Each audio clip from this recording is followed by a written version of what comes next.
Dieu avait promis d'envoyer son fils Jésus. Les prophètes n'avaient parlé que de la venue du Messie, mais les idées qu'avait Israël au sujet du Messie étaient très naturelles. Naturellement, il sera un grand chef, un homme d'un pouvoir immense. Tous se rassembleront autour de lui. Il établira ce merveilleux royaume d'Israël, et les Romains seront chassés de leur pays. C'était l'idée naturelle que les Israélites avaient de leur Messie.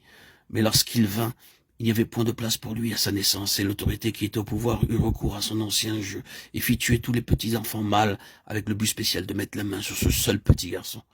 La vie même de Jésus fut une chose surnaturelle. Sa naissance fut une chose surnaturelle. Il en fut de même de toute sa vie.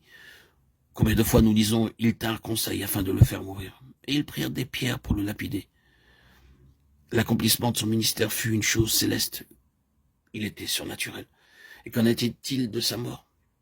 Ils prirent conseil pour le tuer et décidèrent de le faire. Et dirent ensuite « Nous ne le ferons pas à la Pâque.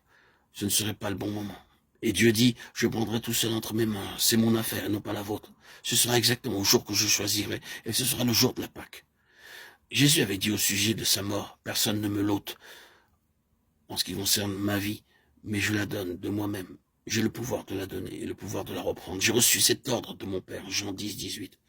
Il disait ainsi que lorsque cela arriverait, ce ne serait pas entre les mains des hommes, mais entre les mains de Dieu. Et malgré leurs décisions et leurs conseils, ce fut le jour de la Pâque. Cela devait être. Beaucoup de générations étaient représentées en cela. La mort et la résurrection de Jésus-Christ ont été surnaturelles, non pas de l'homme, mais de Dieu. Nous pourrions continuer et passer de là à l'Église. Toute l'histoire de l'Église, dès son commencement au jour de la Pentecôte, est un miracle. Elle a été persécutée dans ses jeunes années, et il y eut beaucoup de massacres de chrétiens. L'Empire romain avait décidé que le christianisme devait être effacé de la terre, et en ce temps-là, et bien des fois, depuis lors, l'Église a traversé des crises très sérieuses. Mais l'Église continue à avancer. Elle est encore ici. Et elle croit encore. Elle est surnaturelle. Maintenant, pourquoi tout cela? Ce n'est pas une chose particulière à Abraham, à Moïse, à Josué, à Gédéon. Ce n'est pas une expérience limitée à des hommes de l'Ancien Testament. La lettre aux Hébreux est adressée à des chrétiens. Elle est écrite pour nous. Elle nous dit que nous sommes des frères saints, compagnons d'une vocation céleste. Nous sommes les compagnons de Christ. Mais Dieu nous a placés sur la même base que celle où il a toujours mis son peuple. Les chrétiens plus âgés connaissent bien, par leur expérience, ce dont nous parlons. Combien de fois dans notre histoire des situations se sont élevées, non pas que nous les ayons créées, qui étaient tout à fait impossibles. Nous disons Dieu les a permises. Peut-être devrions-nous dire Dieu les a voulues. Dieu a placé notre vie sur cette base-là surnaturelle. Notre salut est une chose surnaturelle où il n'est rien. Pauvre Nicodème, cet homme qui ne pouvait voir autre chose que la nature et qui, avec toute son intelligence, dit « Comment un homme pourrait-il naître quand il est vieux ?» Jean 3, 4. Notre nouvelle naissance est un miracle. Notre maintien dans la vie chrétienne, c'est-à-dire le fait de continuer, est un miracle.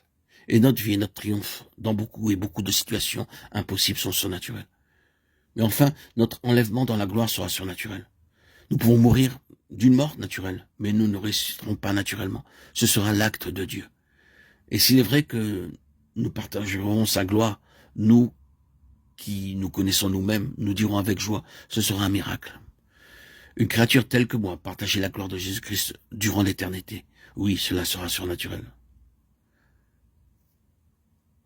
Telle est la signification de la foi. Croire simplement que le ciel peut accomplir ce que personne d'autre ne saurait faire. La foi est une chose très pratique. Toute une situation est naturellement désespérée. Qu'allons-nous faire à cet égard? L'abandonnerons-nous en disant « c'est impossible, c'est la fin de tout. Nous sommes au bout ».